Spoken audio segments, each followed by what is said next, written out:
ராம ரவிக்குமார் தாக்கல் செய்த வழக்கு. அவர் மனுவில் ஒரு வேடிக்கை என்னன்னா, மசூதி பக்கத்தில் இருக்கக்கூடிய தர்கா பக்கத்தில் இருக்கக்கூடிய கார்த்திகை தீபத்தூணில் ஏற்ற வேண்டும் அவர் மனுவிலே கேட்கல. அவர் என்ன கேட்கிறாருன்னா, வழக்கமா கோயில்ல பாரம்பரியமா எந்த இடத்துல ஏத்துவீங்களோ அங்கே ஏத்துங்கன்னு கேட்கிறார். கோயில்ல இருந்து பதில் கொடுத்து, நாங்க பாரம்பரியமா உச்சி பிள்ளையார் கோயில் ஏத்துறோம், அங்கே ஏத்துறோம், உங்க கோரிக்கை ஏற்கப்பட்டதுன்னு சொல்லிட்டாங்க. அவர் கோரிக்கை அவங்க ஏத்துக்கிட்டாங்க. ஏத்த பிறகு அவர் கோர்ட்டுக்கு போறாரு, என் கோரிக்கை ஏத்த தப்புன்னு கோர்ட்டுக்கு போறாரு. அந்த வழக்கு தான் தீர்ப்பு. Petitioner wants to implead union home secretary. அவங்க தரப்பு வைக்கல், பிஜேபி வைக்கல் விரும்புறாரு, அதனால சேர்த்துட்டு போவோமே. பிஜேபி நாளைக்கு ட்ரம்ப் சேர்க்கணும்னு சொன்னா சேர்த்துருவாரா? ஒரு வழக்குல யார் பார்ட்டி, லார்ட் ஆர்டர் யாரோட பொறுப்பு? ஒரு ஸ்டேட்டோட சப்ஜெக்ட் இல்லையா? யூனியன் கவர்மெண்ட்டுக்கு இந்த பிரச்சனைக்கு என்னங்க சம்பந்தம்? தர்காவே ஒத்துக்கிட்டாங்கன்னு சொல்றாங்கல்ல, அந்த பொய் இந்த வழக்கிலே உடைக்கப்படுகிறது. பாருங்க, நீங்க அவசரமா இதை எடுக்கிறீங்க, 100 வருஷம் பிரச்சனை, இது அவசரமா இப்படி விசாரிக்க வேண்டிய என்ன தேவை அவசியம் இருக்கு? உங்க போர்ட்போலியோ இந்த வாரம் வெள்ளிக்கிழமையோட முடியுது, அப்படி நீங்க விசாரிக்க வேண்டிய அவசியம் தேவையும் கிடையாது. எனக்கு பேப்பரே கிடைக்கல இது வரையும், அதனால நீங்க இதை விசாரிக்க கூடாது, நீங்க வாய்தா போடணும் அப்படின்னு. சாயந்தரம் 6 மணி மூத்த வழக்கறிஞர் சண்முக சுந்தரம், மூத்த வழக்கறிஞர் மோகன் எல்லாம் ஆன்லைன்ல இருக்காங்க. கிளர் கூப்பிட்டாங்க, ஆன்லைன் ஆஃப் பண்ணிட்டாரு.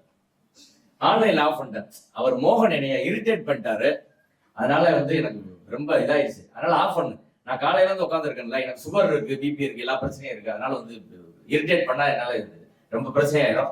நாளை காலைல ஃப்ரெஷ்ஷா அவங்க வரட்டும், அப்ப நான் டீல் பண்ணிக்கிறேன். ஆஃப் பண்ணிட்டாங்க. ஆஃப் பண்ணிட்டு அடுத்த நாள் மோகன் நேரம் வந்தாரு.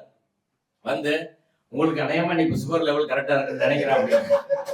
நீங்க எல்லாரும் கோர்ட்டுக்கு போயிருப்பீங்க, உங்களுக்கு நீங்க மனு கொடுத்த அன்னைக்கே விசாரணைக்கு யாருக்கால வந்துருக்குமா சொல்லுங்க. 2வது, அவர் கொடுத்த மனு கோயிலுக்கே போய் சேரலங்க.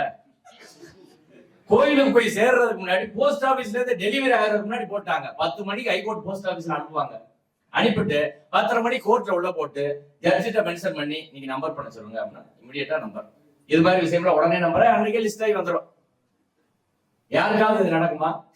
இப்ப நீதிமன்ற நடைமுறை, இந்த வழக்கு விசாரித்த நடைமுறையே முறைகேடா நடந்திருக்குன்னு சொல்றாங்க. ஒரே ஒரு பாயிண்ட் சொன்னாங்க, நீதிமன்றத்துல ஒரு பெரிய டைப் செட் ஒரு 380 பக்கத்துக்கு போட்டாங்க. அதுல ஒரு டாக்குமெண்ட் போட்டாங்க. அந்த டாக்குமெண்ட் நமக்கு ஃபேவரண்டா. நேற்று பாராளுமன்றத்துல பேசின எம்பி வெங்கடேசன் அவர்கள், புண்ணியவான்கள்லாம் இங்க விளக்கேற்றுறாங்க, அவங்களுக்கு புண்ணியம் வேணாம் போல, அதனால அங்க வேணும்ன்றாங்க, புண்ணியவான் அவங்க கட்சியில இல்லையான்னு தெரியலான்னு கேட்டாரு.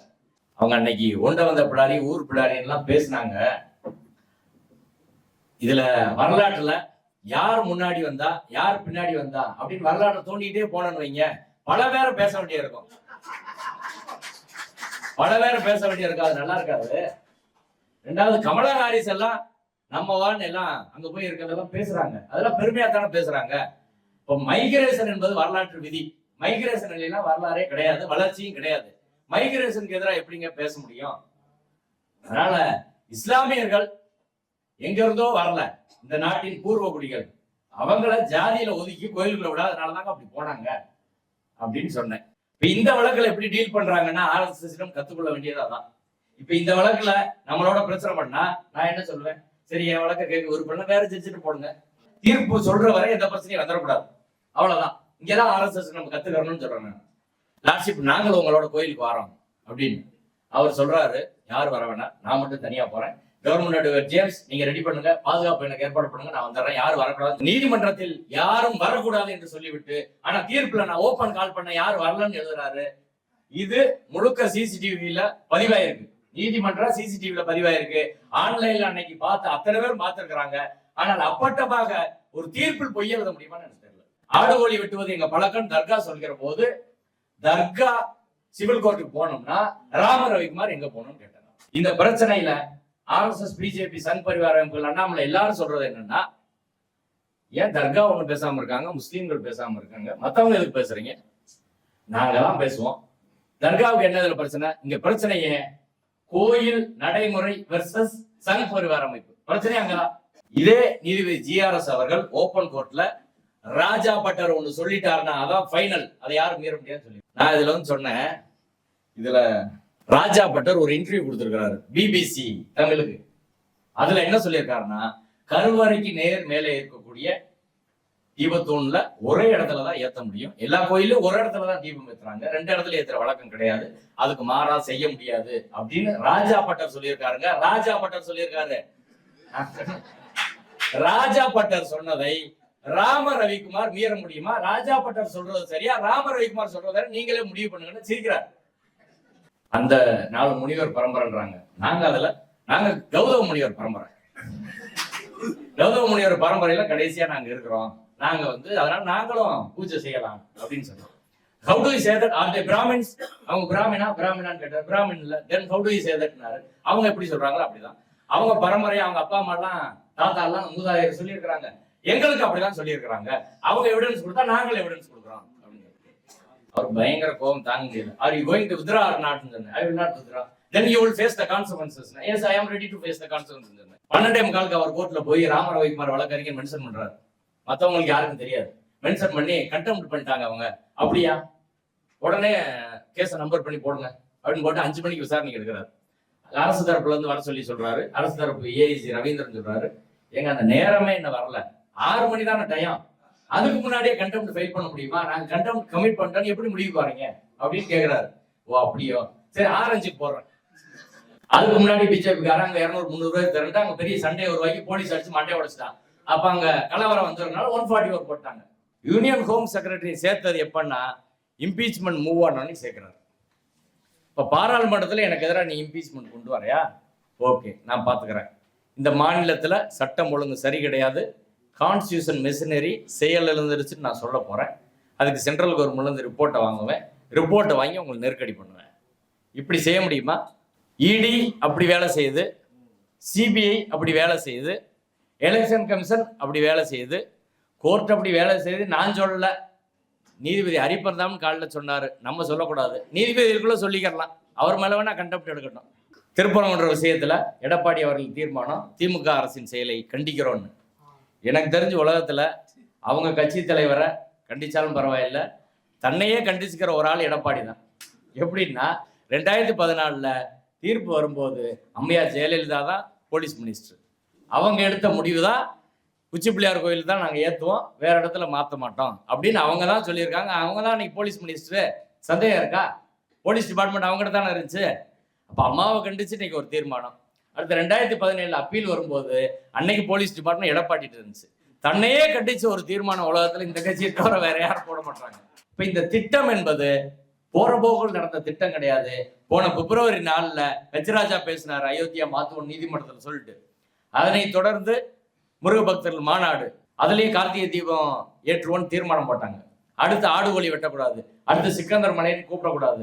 அதுக்கப்புறம் இப்ப கார்த்திகை தீபம். இப்ப இந்த ரீக்ளைம் டெம்பிள்ஸ்லயும் இந்த வரிசையா அவங்க எடுத்திருக்கிற ஒவ்வொரு பிரச்சனையும் எல்லாத்தையும் தொகுத்து பார்க்கிற போது தமிழ்நாட்டிலே ஒரு மிகப்பெரிய சதியை இவங்க அரங்கேற்ற நினைக்கிறார்கள். அதற்கு நீதித்துறை முழுக்க முழுக்க பலியாகி கொண்டு இருக்கிறது அப்படின்றதான் சிக்கலான ஒரு விஷயம். திருப்பரங்குன்றம் பிரச்சனையை பொறுத்தவரை தமிழ்நாட்டுக்கு ஒரு நல்ல வாய்ப்பு அப்படின்னு தான் நான் இந்த பிரச்சனையை பார்க்கிறேன். ஒரு பாசிட்டிவா, உத்தரப்பிரதேசத்துல நீ நினைச்சதை பண்ணிட்ட, கர்நாடகாவில் நீ நினைச்சதை பண்ணிட்ட, ஆனா தமிழ்நாட்டுல நீ நினைச்சதை ஒருபோதும் பண்ண விட மாட்டோம். இந்த சவாலை நாங்கள் நேருக்கு நேராக எதிர்கொள்கிறோம் அப்படின்றதா தமிழ்நாடு அவர்கள் கொடுக்கிற செய்தி இன்னைக்கு பாராளுமன்றம் வரை எதிரொலித்து இருக்கிறது. இப்ப இது நம்மளுக்கு ஒரு சேலஞ்சு தான், அது பாசிட்டிவான சேலஞ்சு தான். இப்படி வந்தா தான் தமிழ்நாடு சுறுசுறுப்பா இருக்கும். எங்கெங்க இருந்தோ போன் பண்ணி யாரோ வேலை பார்த்து அந்த ஆவணங்கள்லாம் எங்கெங்கன்னு தெரியல, 4 தலைமுறைக்கு தோண்டி எடுத்த மாதிரி அத்தனை எடுத்து 82, 81 வக்கீல்லாம் பார்க்காத அத்தனை டாக்குமெண்ட்டும் சோசியல் மீடியாவில் எல்லா மக்களும் உலகம் முழுவதும் உள்ள தமிழர்கள் எல்லாரும் பேசுறாங்க. இப்ப இந்த தமிழ்நாட்டோட ஒரு 2000 வருஷ பாரம்பரியம், அதே போல மிக முக்கியமாக தமிழ்நாட்டுக்கு தந்தை பெரியாரால் கிடைத்த கல்வி, பெரியார் காமராஜரால் கிடைத்த கல்வி என்பது இன்னைக்கு நம்மளுக்கு அது மிகப்பெரிய அளவு இந்த போராட்டத்தில் கை கொடுக்கிறது அப்படின்றது முக்கியமான விஷயம். கல்ஃப்ல இருந்து இந்த நாள் ஒரு மீட்டிங், அங்க வேலை பார்க்குற அங்க இருக்கிறவங்க எல்லாரும் பேசுறாங்க, நம்ம பேசுறத விட அதிகமா பேசுறாங்க. அவ்வளவு விஷயங்களை உன்னிப்பாக தமிழ்நாட்டுல இருக்கவங்க கூட பார்க்காம விட்டுருவாங்க. ஆனா வெளியில இருக்கவங்க, அமெரிக்காவில் இருக்கிறவங்க, கல்ஃப்ல இருக்கிறவங்க, எல்லா நாட்டிலும் இருக்கிற தமிழர்கள் மிக உன்னிப்பாக எல்லா விஷயங்களையும் கவனித்து இதற்கு ஆதரவாக என்னென்ன முடியுமோ அவங்களால முடிஞ்ச பிரச்சாரங்கள்லாம் பண்றாங்க. அதுல அவர்கள் சொல்கிற ஒரு செய்தி என்பது தமிழ்நாடு யாருக்கும் தலை வணங்க கூடாது. பார்ப்பனியத்துக்கு ஒருபோதும் தமிழ்நாடு தலை வணங்க கூடாது. யார் தலை வணங்கினாலும் அவங்க ஓரமாக தான் போயிடணும். எதிர்த்து நிற்பதுதான் சரியானது அப்படின்னு. அப்ப இந்த ஒரு வாய்ப்பாக எடுத்து தமிழ்நாடு என்றால் என்னவென்பதை பார்ப்பனிய சங் பரிவார் கூட்டத்திற்கு காட்டுவதற்கு ஒரு சரியான வாய்ப்பு என்ற முறையில் தான் நாம் செயல்பட்டு கொண்டு இருக்கிறோம். எல்லாம் இது கூட்டு உழைப்பு தான். என்னை போன்ற சிலர் தெரியலாம். நான் மதுரை மத நல்லிணக்க மக்கள் கூட்டமைப்பு என்ற அமைப்பை வைத்து சின்ன சின்ன அமைப்புகள் தான். அதுல ஒரு 30-35 அமைப்புகள் இருக்கும். எல்லா தோழர்களும் அன்றாட வேலைக்கு போயிட்டு அப்படி இருக்கக்கூடியவங்க தான். அவர்கள் இணைந்துதான் இந்த பிரச்சனையை கிட்டத்தட்ட 1.5 ஆண்டுகள் களத்துல விடாம அவர்களை சமமா ஃபைட் பண்ணிட்டு வந்திருக்கிறோம். ஐடியாலஜி சரியா இருந்தா ஒரு சின்ன கூட்டம் இருந்தா கூட இவர்களை எதிர்கொள்ள முடியும் என்பதற்கான ஒரு உதாரணம் தான் மதுரை மத நல்லிணக்க மக்கள் கூட்டமைப்பு. இந்த அனுபவம் என்பது, இந்த போராட்ட அனுபவம் தமிழ்நாடு முழுவதும் விரிவுபடுத்தப்பட வேண்டும். எல்லா ஊர்லயும் அது போல ஒரு கூட்டமைப்பு, எல்லோரும் ஒருங்கிணைந்து செயல்படுவது என்பது இனி வருங்காலத்தின் தேவையாக இருக்கிறது. அதை இந்த போராட்ட அனுபவத்தின் மூலமாக நாம் புரிந்து கொள்வோம். அடுத்து நம்ம சப்ஜெக்டுக்குள்ள வந்தா, முதல்ல நீதிபதி ஜி.ஆர். சுவாமிநாதன் அவர்கள் இந்த வழக்கை ஒரு 2 வாரத்துக்கு முன்னாடி தான் எடுத்து விசாரிக்கிறாரு. அவர் விசாரணை செய்து நீதிமன்றத்துக்கு முதல் நாள் வருகிற போது, ஏன் நீங்க கார்த்திகை தீபம் ஏற்ற வேண்டியதானே அப்படின்னா, கோயில் அரசாங்கம் மறுக்கிறாங்க. யாரை பார்த்து பயப்படுறீங்க, எதுக்கு பயப்படுறீங்க அப்படின்னு முதல்ல கேட்டு, அவர் கேட்டதான் பத்திரிகையில செய்தி வந்துச்சு, இல்லைன்னா தெரிஞ்சிருக்காது. யாரை பார்த்து பயப்படுறீங்க அப்படின்னு அவர் கேட்டார். அடுத்து நம்ம கேஸுக்குள்ள போயிட்டோம். யாரை பார்த்து பயப்படுறாங்க எல்லாரும் அப்படின்றத அவங்களுக்கு தெரிஞ்சிருச்சு. மக்கள் பிரதிநிதியா யார் வராங்களோ அவங்கள பார்த்து தான் பயப்படுறாங்க. இல்லைன்னா நிறைய அரசு அதிகாரிகள் உள்கூட்டு வச்சிருக்கிறாங்க. அது ஒரு சிக்கலான விஷயம்தான். அந்த வழக்கு விசாரணை அவர் எடுத்த உடனே மதுரை மத நல்லிணக்க கூட்டமைப்பின் சார்பாக தலைமை நீதிபதிக்கு ஒரு புகார் அனுப்பும். அந்த புகாரில் ஏற்கனவே இப்பிரச்சனை தொடர்பாக, கார்த்திகை தீபம் தொடர்பாக 2 நீதிபதிகள் அமர்வு தீர்ப்பளித்திருக்கிறது. 2 டிவிஷன் பெஞ்ச் தீர்ப்பு இருக்கு, 2 சிங்கிள் ஜட்ஜ் பெஞ்ச் தீர்ப்பு இருக்கு. 1996 ஒரு ஜட்ஜ் தீர்ப்பு இருக்கு. மொத்தம் இதுல கார்த்திகை தீபம் தொடர்பாக மட்டும், மற்றபடி சொத்து பிரச்சனை, அதற்கப்புறம் ஆடு கோழி வெட்டக்கூடாது, சிக்கந்தர் மலைன்னு கூப்பிடக்கூடாது, இப்படி பல்வேறு வழக்குகள் இருக்கு. அதெல்லாம் ஒரு பக்கம் இருக்கட்டும். கார்த்திகை தீபம் தொடர்பாக மட்டும், தீபம் ஏற்றுவது தொடர்பாக மட்டும் 5 தீர்ப்புகள் இதுக்கு முன்னாடியே இருக்கு. நம்மளுக்கு தெரிஞ்சு இன்னும் எத்தனை இருக்குன்னு தெரியல. இதுல 2 தீர்ப்பு 2 நாளைக்கு முன்னாடி நைட் 12 மணிக்கு தான் கிடைச்சு. அதுக்கு முன்னாடி கிடைக்கல. ஏன்னா அதுல கோயில், அரசாங்கம், சங் பரிவார அமைப்பு, இவங்க 3 பேர் தான் இருக்கிறாங்க. அவங்க வெளியில சொன்னாதான் தெரியும். தர்கா கூட இல்ல. அவங்க நிறைய வெளியில சொல்ல மாட்டாங்க. இப்ப நம்ம தான் ஒன்னையும் எடுத்து வெளியில கொண்டு வர வேண்டியது இருக்கு. இந்த 5 தீர்ப்புலையும் எல்லா தீர்ப்புமே நீதிபதி 6வது தீர்ப்பு நீதிபதி ஜி.ஆர். சுவாமிநாதன் அவர்கள் கொடுத்தது. இந்த 5 தீர்ப்புமே அவர்களுக்கு எதிராக தான் இருக்கு. 5 தீர்ப்பை புறக்கணித்து ஒரு நீதிபதி வழக்கை விசாரிக்கிறார். இதுக்கு எதிராக தலைமை நீதிபதிக்கு நம்ம புகார் கொடுக்கிறோம். புகார் கொடுத்துட்டு வழக்கு விசாரணைக்கு முதல் நாள் பிரஸ் மீட் வைக்கிறோம். மதுரையில ஆபீஸ்ல தான் பிரஸ் மீட் வைக்கிறோம். பிரஸ் மீட் வச்சு தலைமை நீதிபதி கொடுத்த கடிதத்தை வெளியிடுறோம். நீதிபதி ஜி.ஆர். சுவாமிநாதன் அவர்கள் இந்த வழக்கை விசாரிக்கக்கூடாது. தலைமை நீதிபதி ஏற்கனவே 2 நீதிபதிகள் தீர்ப்பு கொடுத்திருக்கிறதுனால 3 நீதிபதிகள் அமர்வுக்கு இந்த வழக்கை மாற்ற வேண்டும் அப்படின்னு கோரிக்கை வச்சு கொடுக்குறோம். அதுக்கு தலைமை நீதிபதி எந்த நடவடிக்கை எடுக்கல. அடுத்த நாள் வழக்கு வருகிறது. அந்த வழக்குல அனைத்து சாதி அர்ச்சகர் மாணவர் சங்கம் ரங்கநாதன் சார்பில் இது கோயிலோட நடைமுறை தொடர்பாது என்பதால் ஆகமம், வேதம் எல்லாத்தையும் படிச்சு இருக்கக்கூடிய அரசால் அங்கீகரிக்கப்பட்ட அர்ச்சகர் என்ற முறையில நாங்க இந்த வழக்கில் போறோம். ஏன்னா ராம ரவிக்குமார் அந்த பெட்டிஷனர், அவருக்கான அது மாதிரியான கோயில் தொடர்பான எந்த தேதி அவர் கிடையாது. அர்ச்சகர் என்ற முறையில நாங்க வழக்கில் இம்ப்ளீட் ஆகிறோம். இம்ப்ளீட் ஆகி போய் பேசுற போது எல்லா ஆர்கியூமெண்ட்டையும் கேட்டு என்கிட்ட வராரு. என் மேல கண்டெம்ட் எடுத்த பிறகு இன்னைக்கு தான் நான் போறேன் கோர்ட்டுக்கு. அவர் கோர்ட்டுக்கு நிறைய வக்கீல்கிட்ட கேட்டேன். நான் வரல, நீ வரல, நாங்க போக மாட்டோம் அப்படின்னு எல்லாருமே மறுத்துட்டாங்க. ஒரு நீதிமன்றத்தில் நிலைமையை பாருங்க. ஒரு நீதிமன்றத்துல ஒரு நீதிபதி விரும்பாத வழக்கை ஃபீஸ் கொடுத்தா கூட அங்க பேசுறதுக்கு முதல்ல ஆள் கிடையாது. நான் போய் பேசின பிறகு சரி இவங்களுக்குள்ள ஒரு பெரிய பிரச்சனை இல்லை போல அப்படின்னு தான் அடுத்தடுத்து வராங்க. அதுக்கு முன்னாடி வரை அப்படியே பயந்துகிட்டே இருந்தாங்க, யாரும் வரமாட்டேங்கிறாங்க. நான் போய் அன்னைக்கு உட்கார்ந்து இருக்கிறேன். 2:15 மணிக்கு வழக்கு வந்தோடனே என்னை பார்த்தா ஒன்றும் சொல்லலை. மற்றவங்க எல்லாம் கேட்டுட்டு வந்துட்டு அடுத்து எஸ் வாஞ்சிநாதன் பேசுங்கன்னாரு. நான் எதிர்த்து வழக்குள்ள விஷயங்களை பேசினேன். அதாவது இதுல அடிப்படையில ரெஸ்டியூடிகேட்டா முன் தீர்ப்பு தடை, ஏற்கனவே இதே பொருள் கொண்ட வழக்கை நீதிமன்றம் எடுத்து ஒரு சிங்கிள் ஜட்ஜ் எடுத்து அதுல தீர்ப்பு சொல்லியிருந்தாலும் கூட இன்னொரு சிங்கிள் ஜட்ஜ் அதை விசாரிக்க முடியாது. நீங்க உங்களுக்கு அந்த தீர்ப்புல சந்தேகம் வருதுன்னா டிவிஷன் பெஞ்சுக்கு அனுப்பணும். அதை தலைமை நீதிபதிக்கு அனுப்பி அவர் தான் பெஞ்ச் முடிவு பண்ணணும்.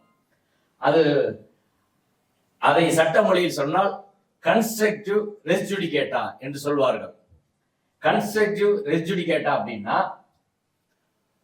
ஒரு வழக்கு ஏற்கனவே கார்த்திகை தீபம் ஏற்றுவது தொடர்பாக மலை உச்சியில் ஏற்றுவது தொடர்பாக ஒரு வழக்கு 1996 2014 போடப்படுது. 2014 சுப்பிரமணியன் ஒருத்தர் வழக்கு போடுறாரு. அவர் கோரிக்கை என்ன? இப்ப உச்சி பிள்ளையார் கோயில் பக்கத்துல நீங்க அந்த இடங்களை புரிஞ்சுக்கணும். இது 3 இடம் இருக்கு. ஒரு 300 வருடங்களாக திருமணநாயக்கர் காலத்துல இருந்து ஏற்றக்கூடிய இடம், கார்த்திகை தீபம் ஏற்றக்கூடிய இடம் என்பது கருவறை, முருகன் கோயில் கருவறைக்கு நேர் மேலே இருக்கக்கூடிய உச்சி பிள்ளையார் கோயில் பக்கத்துல இருக்கக்கூடிய தீபத்தூண் என்று சொல்லக்கூடிய இடத்துலதான் 300 வருஷமா ஏற்றிட்டு இருக்காங்க. அதற்கான கல்வெட்டு இருக்கிறது, அதற்கான பதிவுகள் இருக்கிறது, சான்றுகள் இருக்கிறது. கோயில அதான் சொல்றாங்க, கோயிலோட ஸ்தானியர்கள் அதான் சொல்றாங்க, எல்லாரும் அதான் சொல்றாங்க. இன்னொரு இடம் இவங்க சொல்றது குதிரை சுனைன்னு ஒரு இடத்த கேட்கிறாங்க. அடுத்து தர்கா பக்கத்துலன்னு கேட்கிறாங்க. இந்த குதிரை சுனை தர்கா அருகில் உள்ள மலை உச்சி, இது 2 தான் இதுவரை அவங்க கேட்டு வந்தது. 2 வாரத்துக்கு முன்னாடி புதுசா தான் தீபத்தூண் அப்படின்ற விஷயமே வருது. அதற்கு முன்னாடி தீபத்தூண்ன்றதே கிடையாது. 23 தீர்ப்பு, 26, 31 பிரிவி கவுன்சில் தீர்ப்பு, அதுக்கப்புறம் 58, 62, 65, 68, 78, 81 இப்படி வரிசையா வழக்கு இருக்கு. 2011, 2014, 2017, 2021, 2024 ஆடுகோழி வெட்டும் வழக்கு வரை கிட்டத்தட்ட ஒரு 17 வழக்குகள் தீர்ப்பு இருக்கு திருப்பரங்குன்றம் தொடர்பா. அந்த 17 தீர்ப்பிலும் எந்த ஒரு இடத்திலும் இப்படி ஒரு தீபத்தூண் இருக்குன்னு அவங்க சொல்லவே இல்லை. கார்த்திகை தீபம் தொடர்பான 5 வழக்குலையும் இப்படி ஒரு தீபத்தூண் இருக்குன்னு சொல்லல. மலை உச்சியில் ஏற்ற வேண்டும், அதாவது தர்கா பக்கத்துல மலை உச்சியில் ஏற்றணும்னு சொல்றாங்க, குதிரை சுனையில் ஏற்றணும்னு சொல்றாங்க. அவ்வளவுதான். இப்ப நீதிபதியிடம் இந்த ஏற்கனவே டிவிஷன் பெஞ்ச் தீர்ப்பு இருக்குது, இது சிங்கிள் ஜட்ஜ் தீர்ப்பு இருக்கு. சுப்பிரமணியன் என்பவர் தாக்கல் செய்த வழக்கை அவர் என்ன சொல்றாருன்னா, நீங்க இப்ப கார்த்திகை தீபம் கோயில்கிட்ட ஏத்துறீங்க, அந்த இடம் இறந்தவர்களுக்கான மோட்ச தீபம் ஏற்றும் இடம். அந்த இடத்துல கார்த்திகை தீபம் ஏற்றுவது ஆகம விதிகளுக்கு புறம்பானது. எனவே இங்க ஏத்தக்கூடாது, மலை உச்சியில ஏத்தணும்ன்றது அவர் கோரிக்கை. அந்த வழக்கு நீதிபதி திரு வேணுகோபால் முன்பு விசாரணைக்கு வருகிறது. வேணுகோபால் நீதிபதி கேட்கிறாரு, ஆகமத்துக்கு புறம்பானதுன்னு சொல்றீங்க, டாக்குமெண்ட் கொடுங்க, ஆகமத்தை ப்ரொடியூஸ் பண்ணுங்க, எந்த ஆகமத்துல சொல்லியிருக்கு அப்படின்னு. இந்த ஆகமம்னு சொல்லுவாங்க, ஆனா நம்ம ஆதாரம் கேட்டா என்னைக்கு கொடுத்தது கிடையாது. ஆமா, எந்த ஆதாரமும் கொடுக்கல. கொடுத்துட்டா அவர் நீதிபதி திரு வேணுகோபால் அவர்கள் 2014 ஆகமத்தை நான் கேட்டேன், எந்த எவிடன்ஸும் கொடுக்கல, கோயில் நிர்வாகம் இந்த இடம் தான் சரின்னு சொல்றாங்க, எனவே ஆகமத்துக்கு புறம்பானது என்று சொல்வதற்கான எந்த டாக்குமெண்ட் இல்லைன்னு சொல்லி தள்ளுபடி பண்ணிடுறாரு. அதற்கு எதிராக 2017 நீதிபதிகள் திரு கல்யாண சுந்தரம், பவானி சுப்பராயன் தலைமையிலான அமர்வுல அதே சுப்பிரமணியன் ரிட் அப்பீல் போடுறாரு. ரிட் அப்பீல் போடுற போது நீதிபதி வேணுகோபால் அவர்கள் சொன்ன ஆகமம் என்ற பாயிண்ட உறுதி செய்து கூடுதலா ஒரு பாயிண்ட் சொல்றாங்க. இங்கே உச்சிப்பிள்ளையார் கோயில் பக்கத்துல தர்கா நிர்வாகமும் கோயில் நிர்வாகமும் இணைந்து அமைதியான முறையில் பல 10 ஆண்டுகளாக கார்த்திகை தீபம் ஏற்றிக்கிட்டு இருக்காங்க. அந்த அமைதியை, நல்லிணக்கத்தை ஏன் குலைக்க வேண்டும் என்பதற்கான காரணம் எது இவங்க சொல்லல, அதை குலைக்க தேவையில்லை, எனவே இந்த வழக்கை தள்ளுபடி செய்கிறோம் 2017 நீதிபதிகள் கல்யாண சுந்தரம், பவானி சுப்பராயன் சொல்லிட்டாங்க. அதுவும் கார்த்திகை தீபம் தொடர்பான வழக்கு தான். அதுவும் மலை உச்சின்னு கேட்டாங்க. மலை உச்சினாலே இவங்க தர்கா பக்கத்துல இருக்க மலை உச்சி தான். அடுத்து இதே 2014 நம்மளுக்கு அந்த ஜட்ஜ்மெண்ட் இப்பதான் ரீசெண்டா கிடைச்சு. நீதிபதி வேணுகோபால் அவர்களிடம் இன்னொரு வழக்கு வருது. என்ன வழக்குன்னா, போலீஸ் ப்ரொடெக்ஷன் வேணும், நாங்க கார்த்திகை தீபம் மலை உச்சியில் இல்ல குதிரை சுனையில் ஏற்ற போகிறோம். 2014 2 வழக்கு இருக்கு பாருங்க.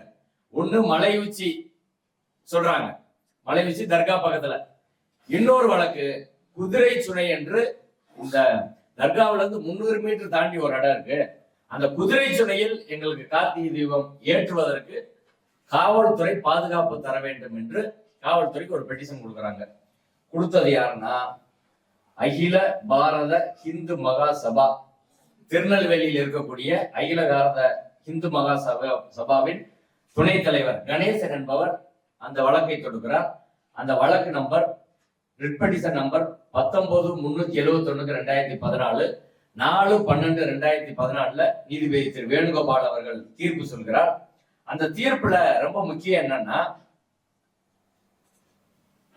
1923 அன்னைக்கு உள்ள மதுரை சார்பு நீதிமன்ற நீதிபதி ராம் ஐயர் கொடுத்தது. அதான் ஃபர்ஸ்ட் கேஸ், இந்த சொத்துரிமை தொடர்பான முதல் வழக்கு. அந்த 25/8/1923 மதுரை சார்பு நீதிமன்ற நீதிபதி ராம் ஐயர் சொன்ன தீர்ப்பை அவர் டீட்டெயிலா டிஸ்கஸ் பண்றாரு. அதற்கு பிறகு 1996 ஒரு தீர்ப்பு சொல்றாங்கல்ல, 15 மீட்டர் தள்ளி தர்காவில இருந்து 15 மீட்டர் தள்ளி ஏத்துக்கிற சொல்லிட்டாங்க. அந்த தீர்ப்பை நடைமுறைப்படுத்த வேண்டும் என்பதுதான் இந்த வழக்கு, ராம ரவிக்குமார் சொன்ன வழக்கு. அந்த வழக்கையும் டிஸ்கஸ் பண்றாரு. ரெண்டையும் டிஸ்கஸ் பண்ணி அதுல அவரு சொல்ற ஒரே ஒரு விஷயத்தை மட்டும் நான் வாசிக்கன்னு நினைக்கிறேன். நீதிபதி கடைசியா 32 பாரா இருக்கு, 30வது பாரால சொல்றாரு, எல்லா விஷயத்தையும் சொல்லிட்டு என்ன சொல்றாரு, that apart it is to be noted that no religion prescribes that prayer should be performed by disturbing the peace of others, and in fact others' rights are also required to be honored and respected in the considered opinion of this court. இவர் நீதிபதியா, இப்ப தீர்ப்பு கொடுக்கிறவங்க நீதிபதியா சொல்லுங்க? மற்றவங்களை disturb பண்ணி நீ ஒரு மத வழிபாட்டு சடங்கு நடத்தணுமா? அப்படி நடத்தலாமா? அது சரியா? மற்றவங்க உரிமையை மதிக்கிறது அப்படின்றதான் ஒரு மதத்துல ஒரு சரியான ஒரு நடைமுறை. உண்மையிலே ஆன்மீகவாதி என்ன நினைப்பாங்க? அதை நீதிமன்றம் சொல்லி இந்த வழக்கையும் தள்ளுபடி பண்றாங்க. இந்த வழக்குல இன்னொரு முக்கியத்துவம் என்னன்னா, இவங்க 2005 ஒரு பீஸ் கமிட்டி இருக்கு, தர்காவே ஒத்துக்கிட்டாங்கன்னு ஒரு சொல்றாங்கல்ல, அந்த பொய் இந்த வழக்கிலே உடைக்கப்படுகிறது. இந்த வழக்குல வேற 15 25/11/2014 நடைபெற்ற சமாதான கூட்டத்தில் எடுக்கப்பட்ட முடிவுகள். திருப்பரங்குன்றத்துல 5/12/2014 சென்ற ஆண்டில் தீபம் ஏற்றும் இடமான உச்சி பிள்ளையார் கோயில் மண்டபத்தில் கடந்த ஆண்டுகளைப் போல இந்த ஆண்டும் திருக்கார்த்திகை தீபம் ஏற்ற வேண்டும் என தீர்மானிக்கப்பட்டது. இது முதல் தீர்மானம், ஆர்டிஓ முன்னாடி நடந்த மீட்டிங், எல்லா தரப்பும் சேர்ந்து. 2வது, அடுத்து வரும் ஆண்டில் மலை உச்சியில் உள்ள தீபத்தூணில் தீபம் ஏற்றும் வகையில் 1996 ஆண்டு உயர்நீதிமன்ற தீர்ப்பின்படியும் இந்து முன்னணி மற்றும் பாரதிய ஜனதா கட்சியினர் மற்றும் பக்தர்களின் கோரிக்கை தொடர்பாகவும் அரசுக்கு 1 மாத காலத்திற்குள் தெரிவித்து ஒரு குழு அமைத்து மாவட்ட ஆட்சித்தலைவர் மூலமாக இந்து சமய அறநிலையத்துறை ஆணையருக்கும் அரசு செயலருக்கும் அறிக்கை அனுப்பி அரசின் முடிவின்படி நடந்து கொள்வது என தீர்மானிக்கப்பட்டது. இது 2014. 2005 ஒத்துக்கிட்டாங்கன்னா 2014 நீங்க குழு போடணும்னு சொல்றீங்க. இந்த பீஸ் கமிட்டி ப்ரொசீடிங்ஸை பொறுத்தவரை நீதிபதி திரு ஜி.ஆர். சாமிநாதன் அவர்கள் தீர்ப்பே மிக தெளிவா இருக்கு. பீஸ் கமிட்டிக்கு லீகலா என்ஃபோர்ஸ் பண்ண முடியாது. சமாதான கூட்டத்தில் ஒரு முடிவு எடுக்கிறாங்கன்னு வைங்க, அதை சட்ட உரிமையாக பீஸ் கமிட்டி உங்களுக்கு புது உரிமை எதையும் கொடுத்துறாது. நீங்களா கோர்ட் தீர்ப்பு ஒண்ணு இருக்கு, இல்ல கோயில் நடைமுறை ஒண்ணு இருக்கு, அதிகாரிகள் கூடி 2 தரப்பு முடிவு செஞ்சு நீங்க இதை மாத்திக்கங்க அப்படின்னு முடிவு பண்ணா அது செல்லுமானா செல்லாது. நீதிமன்றத்துல அதை ஏற்க மாட்டார்கள். அதுக்கு சட்ட ரீதியான அங்கீகாரம் கிடையாது. பார்ட்டியை விரும்பினா ஏத்துக்கலாம். நீங்க இந்த மீடியேஷன் அனுப்புவாங்க கோர்ட்ல, மீடியேஷன்ல பார்ட்டியை விரும்பினா மீடியேஷன் பண்ணிக்கலாம், ஹஸ்பண்ட் ஒய்ஃப் நீங்க போய் பேசி முடிச்சு சும்மாவா வாழுங்க அப்படின்னு. அவங்க விரும்பினா பண்ணல, இல்லைன்னா கேஸ் திரும்ப நடத்தலாம் அப்படின்றதான். அதே போலதான் இந்த சமாதான கூட்டம். அதனால 2005 ஒரு 7 பேர் பிஜேபி இந்து முன்னணியை சேர்ந்தவர் கையெழுத்து போட்டிருக்காங்க. தர்காவில இருந்து சீல் இல்லாம ஒரு கையெழுத்து இருக்கு. அது யாரு கையெழுத்துன்ற தர்கா டிஸ்பியூட் பண்றாங்க. இது ஒரு பிரச்சனை. அந்த பீஸ் கமிட்டியை வச்சு அவர்கள் செய்கிற ஒரு வித்தை என்பது எடுபடாது. 2014 தீர்ப்புல அந்த விஷயம் சொல்லப்பட்டு இருக்கிறது. கமிட்டி போடுறது ஆனா அதுக்கப்புறம் அது நடக்கல. இந்த 2014 தீர்ப்பு, 2014 2 தீர்ப்பு இருக்கு. ஒண்ணு ஆகம சுப்பிரமணியன் என்பவர் போட்டது, இன்னொன்று கணேசன் போட்டது. இந்த 2 தீர்ப்பு நீதிபதி இருக்கு அப்படின்னு சொல்லி கன்ஸ்ட்ரக்டிவ் ரெஜுடிகேட்டா அப்படின்னா, நீங்க ஏற்கனவே ஒரு வழக்கில் ஒரு பிரச்சனை தீர்க்கப்பட்டு மறுபடியும் அந்த வழக்கு பிரச்சனையை ரீஎஜிடேட் பண்ணக்கூடாது. ரீஎஜிடேட் வெதர் டைரக்ட்லி ஆர் இன்டைரக்ட்லி ரெண்டுமே பண்ணக்கூடாது.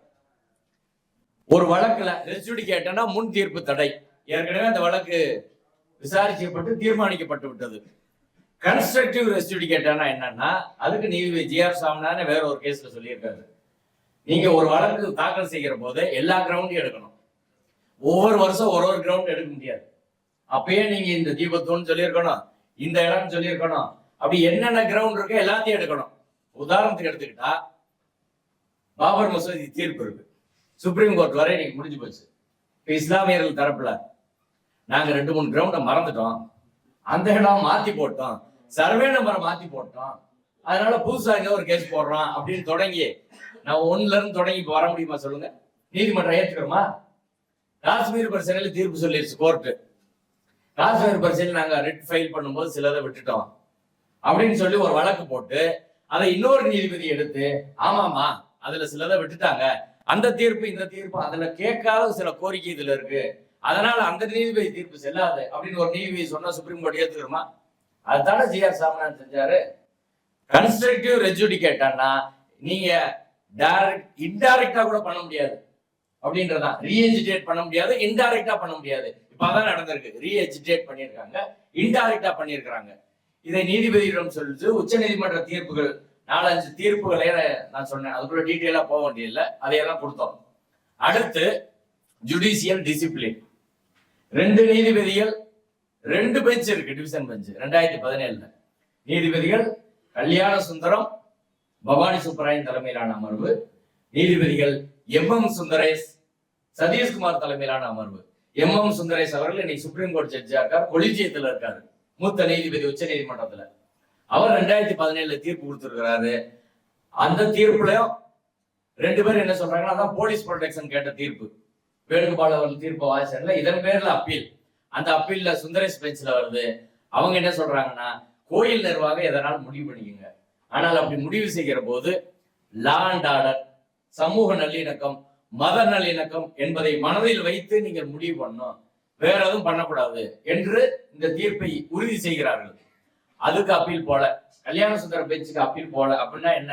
இன்னைக்கு உச்ச நீதிமன்ற தீர்ப்பு போல இட் அட்டைன்ஸ் ஃபைனாலிட்டி. அது இறுதியாக தீர்ப்பு. நீங்க அப்பீலே போலன்னு வைங்க, இறுதி தீர்ப்பு அது. நீங்க உச்ச நீதிமன்ற தீர்ப்பு போலதான் அதை பார்க்கணும். இப்படி 5 தீர்ப்புகள் இருக்கு. இந்த 5 தீர்ப்பை மீறி நீதிபதி ஜி.ஆர். சாமிநாதன் செயல்படுறாரு.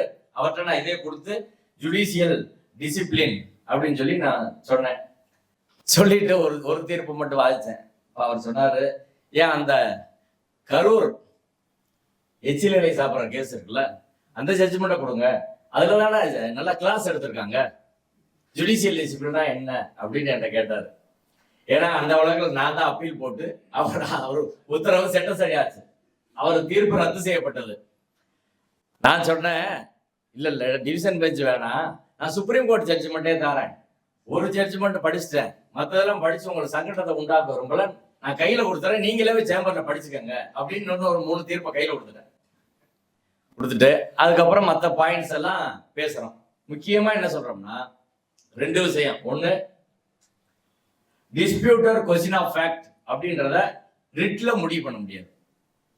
அந்த தூண் தீபத்தூணா, கார்த்திகை தீபத்தூணா, சர்வே தூணா, இதை ரெட் பெட்டிஷன்ல முடிவு பண்ண முடியுமானா முடிவு பண்ண முடியாது. அந்த இடம் யாருக்கு சொந்தம்? தர்கா எங்களுக்கு சொந்தம்ன்றாங்க, கோயில் எங்களுக்கு சொந்தம்ன்றாங்க. 2021 தர்கா சார்பில் ஒரு வழக்கு போடுறாங்க. நீதிபதி திரு இளங்கோவன் முன்பாக அந்த வழக்கு விசாரணைக்கு வருகிறது. அந்த வழக்குல தர்காவை எங்களை மெயின்டைன் பண்றதுக்கு விடுங்க என்று சொல்லும் வழக்கில் இந்த பிரச்சனை வரும், எல்லை பிரச்சனை வருது. இப்போ கோயில் தரப்புல ஆஜரான வழக்கறிஞர் என்ன சொல்றாருன்னா, இது ரொம்ப காலமா இந்த பிரச்சனை இருக்கு, எனவே அரசாங்கம் ஒரு சர்வேரை நியமிச்சு அளந்து அவங்க எல்லையை குறிக்கணும். எல்லையை குறிக்கணும்னா எந்த எல்லையை குறிக்கிறது அப்படின்றது பிரச்சனை இருக்கு. 1923 நடந்த வழக்கு என்பது நெல்லித்தோப்பு என்ற ஒரு பகுதிக்கு மட்டும்தான். அந்த தீர்ப்புல நெல்லித்தோப்பு, அதில் உள்ள மண்டபம், தர்கா, கொடிமரம், தர்கா இருக்கக்கூடிய மொத்த மலை உச்சியும் தர்காவுக்கு சொந்தம். Whole top of the hill where dargah stands அப்படின்ற வார்த்தையே இருக்கு. இப்ப மொத்த மலையும் சொந்தம் சொல்றாங்கல்ல, தர்கா இருக்க பகுதி, மீத பகுதி மலை கோயில் நிர்வாகத்துக்கு சொந்தம். இந்த மொத்த மலை தர்கா இருக்கிற பகுதி அப்படின்றத எல்லை இதுவரை பிரிக்கல. மலையில அவங்க எல்லையை பிரிச்சு வரையறுக்கல. 1962 ஒரு கமிஷனர் போட்டு நீதிமன்றத்தின் சார்பில் அளக்குறாங்க. அதுல நெல்லித்தோப்பை மட்டும் பிரிக்கிறாங்க, ஆனா மேல உள்ள மலைப்பகுதியை பிரிக்கல.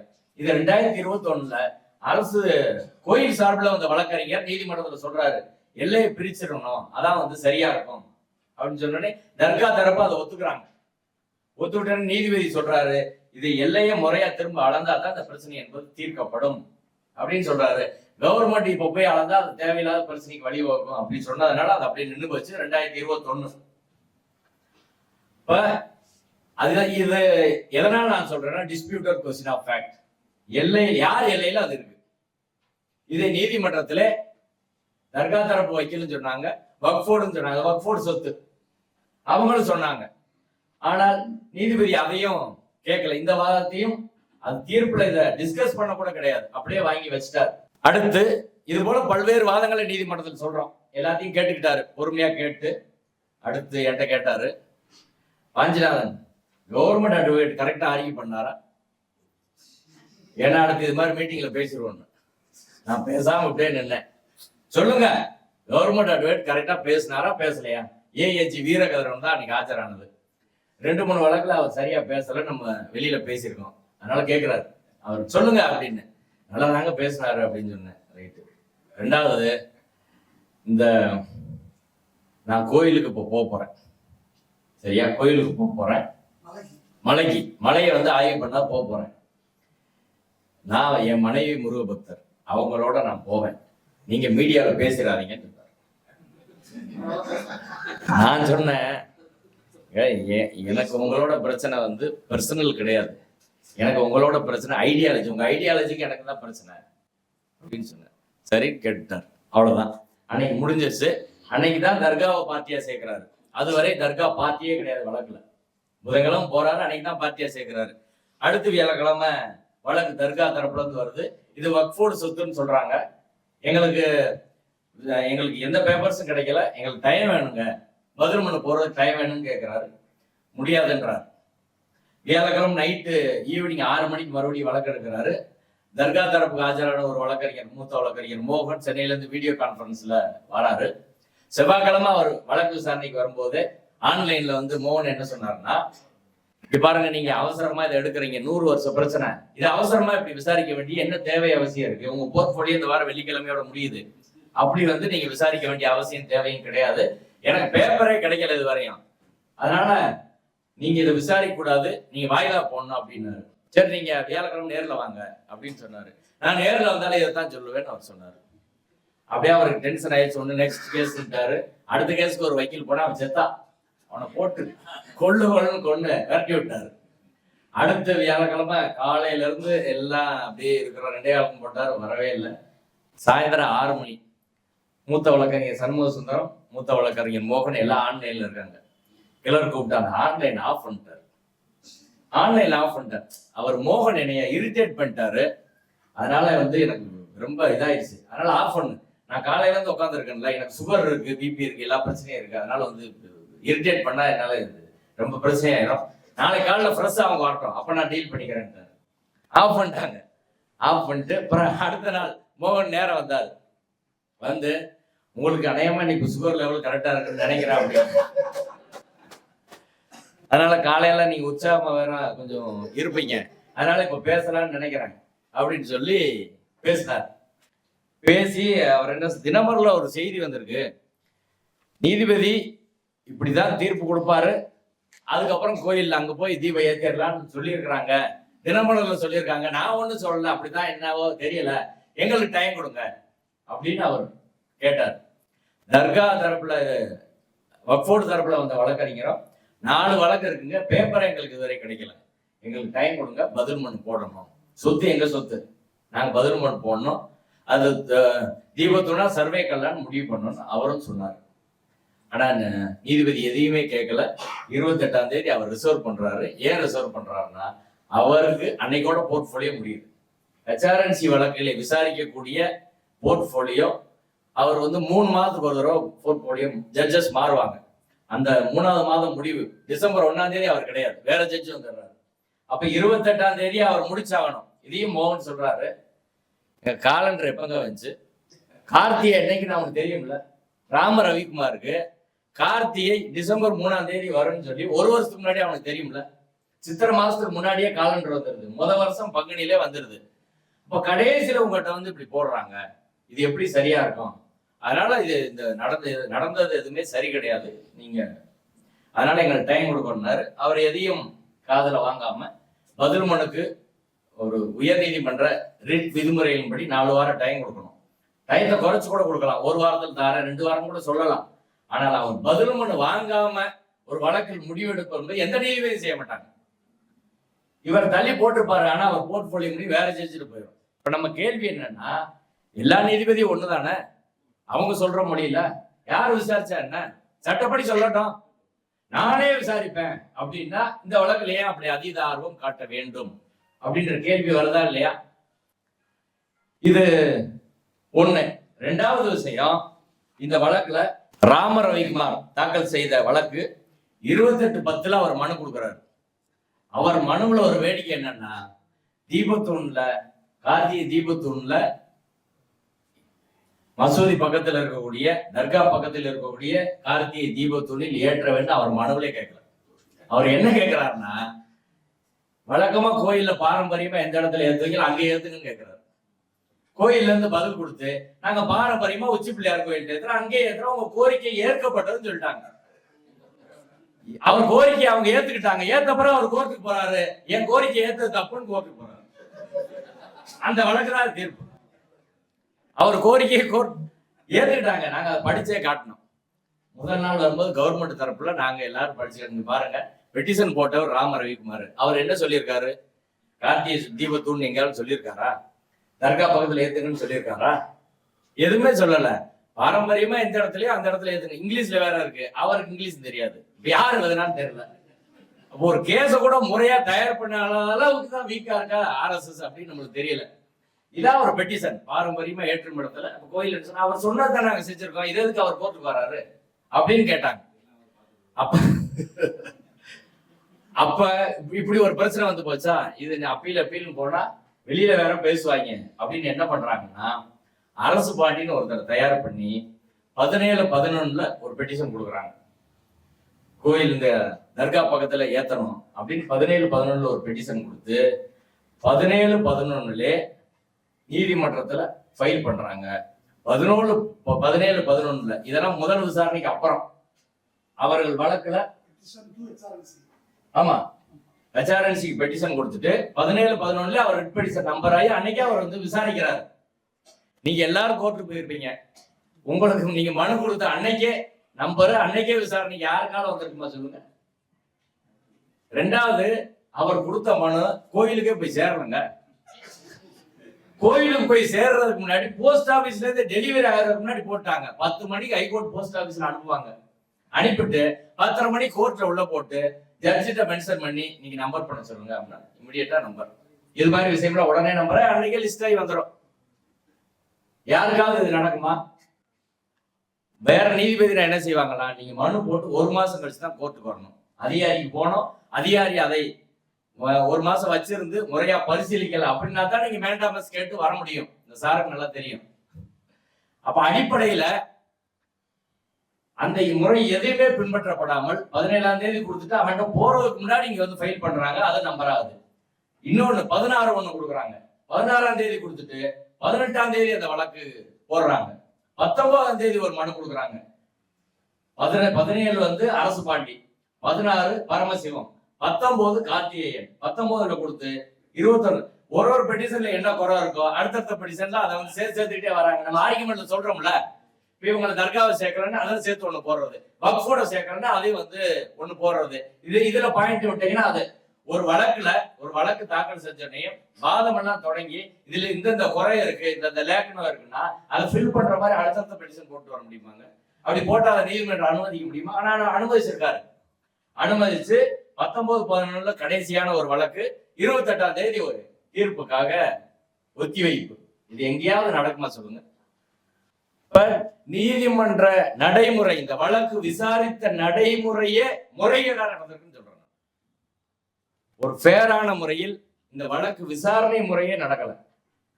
ரெண்டாவது தீர்ப்பை பொறுத்தவரை ஏற்கனவே சொன்னதான், அந்த தீர்ப்புல எந்த இடத்துலையும் இவர்கள் காலங்காலமாக இங்க தீபம் ஏற்றி இருக்கிறாங்க. அவங்க வெளியில பேசுறாங்கல்ல, 6ஆம் நூற்றாண்டுல ஏற்றினாங்க, வெள்ளக்காரன் காலத்துக்கு முன்னாடி 2ஆம் உலக போர் காலம் வரை ஏத்துனாங்க. இது எதையுமே அவங்க நீதிமன்றத்தில் சொல்லுங்க, எந்த பாயிண்டையும் சொல்லல. ஒரே ஒரு பாயிண்ட் வந்து சொன்னாங்க நீதிமன்றத்தில், ஒரு பெரிய டைப் செட்டு ஒரு 380 பக்கத்துக்கு போட்டாங்க. அதுல ஒரு டாக்குமெண்ட் போட்டாங்க. அந்த டாக்குமெண்ட் நமக்கு ஃபேவரன் வழக்கறிஞர் ஆனந்தவல்லி அவர்கள் ஒன்ன தாக்கல் பண்ணாங்க. தீபத்தூண்னா என்ன அப்படின்னு தாக்கல் பண்ணாங்க. அந்த தீபத்தூண்னா என்னன்னா, உச்சிப்பிள்ளையார் கோயில் தீபத்தூணை அவங்க சரியா படிக்காம இந்த தீபத்தூணை பத்தி தான் அந்த புக்ல சொல்லியிருக்குன்னு வந்து போட்டாங்க. 1981 தொல்லியல் துறையால், தமிழ்நாடு அரசின் தொல்லியல் துறையால் வெளியிடப்பட்ட ஒரு புத்தகத்துல அந்த செய்தி இருக்கிறது. அந்த செய்தியில என்ன சொல்றாங்கன்னா, பாருங்க, இதான் கோயில். இந்த கோயிலுக்கு நேர் மேல இருக்கக்கூடிய இந்த இடம் தான் உச்சிப்பிள்ளையார் கோயில் மண்டபம். இங்கதான் ஒரு தீபத்தூண் இருக்கு. இதான் அந்த தீபத்தூண்.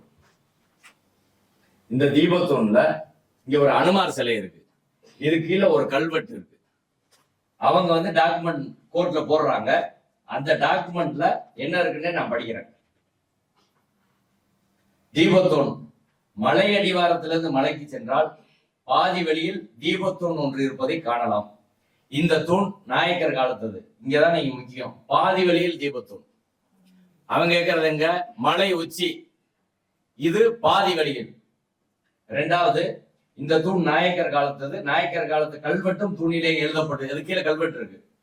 கல்வெட்டுக்கு மேல் அனுமன் ஒரு கையை ஓங்கி கொண்டு முகத்தை இடது பக்கம் திருப்பி கொண்டிருப்பதாக சிற்பமும் உள்ளது. இத்தீபத்தூண் ஆண்டவனுடைய தலையின் உச்சியில் நாட்டப்பட்டு இருப்பதாகவும் இதில் புண்ணியவான்கள் அனைவரும் விளக்கேற்றலாம் என்ற கல்வெட்டு குறிப்பிடுகிறது. நேற்று பாராளுமன்றத்தில் பேசுற MP வெங்கடேசன் அவர்கள், புண்ணியவான்கள்லாம் இங்க விளக்கேற்றுறாங்க, அவங்களுக்கு புண்ணியம் வேணாம் போல, அதனால அங்க வேணுன்றாங்க, புண்ணியவான் அவங்க கட்சியில் இல்லையான்னு தெரியலான்னு கேட்டார். அந்த கல்வெட்டுல ஆண்டவ சிற உச்சி மலையில் கம்பம் தீ நாட்டியதின் பேரில் சகல புண்ணியவான்களும் தீபம் போடலாம், சா சிவமயம் அப்படின்னு இருக்கு. இதை நீதிமன்றத்தில் நம்ம கொடுக்கல, அவங்க தான் கொடுத்தாங்க. அதுக்கப்புறம் நான் ஒரு PhD தீசிஸ் கொடுத்தேன் மதுரை காமராஜர் யூனிவர்சிட்டியில. நாகப்பான்னு ஒருத்தர் ஒரு PhD திருப்பரங்குன்றம் கோயிலை பத்தி பண்ணியிருக்காரு. பண்ண வருஷம் 1989. திருப்பதி கோயில இருந்து அவருக்கு நிதி உதவி பண்ணி அதன் பேர்ல பண்ணி மதுரை காமராஜர் யூனிவர்சிட்டியில PhD போட்டிருக்காங்க. இத அவங்க கொடுத்தனே அவங்க இதுல இப்படி சொல்லியிருக்கிறாங்க.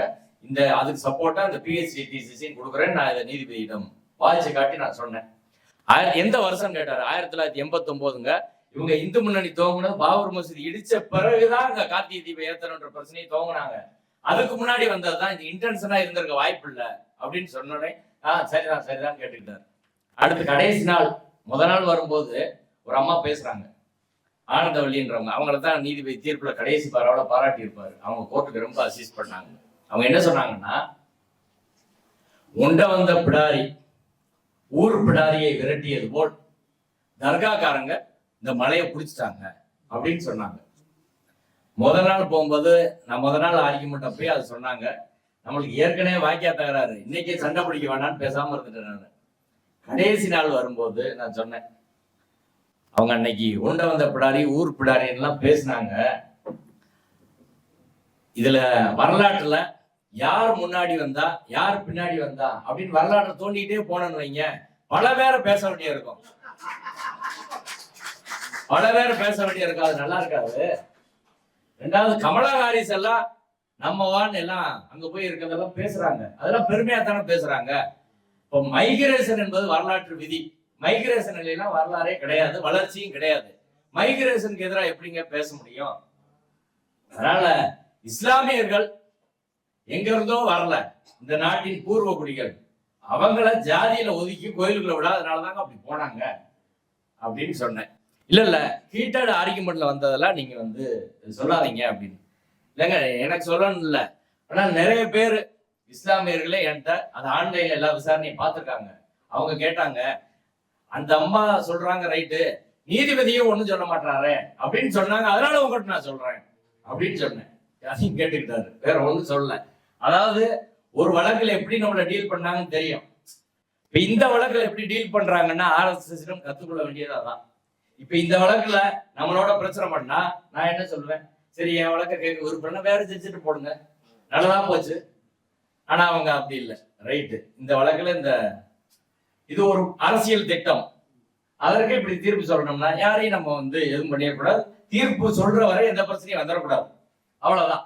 இங்கதான் RSS நம்ம கத்துக்கணும்னு சொல்றேன். இப்படி கல்வெட்டு அப்படின்னு அவங்க கொடுத்தது அதான்.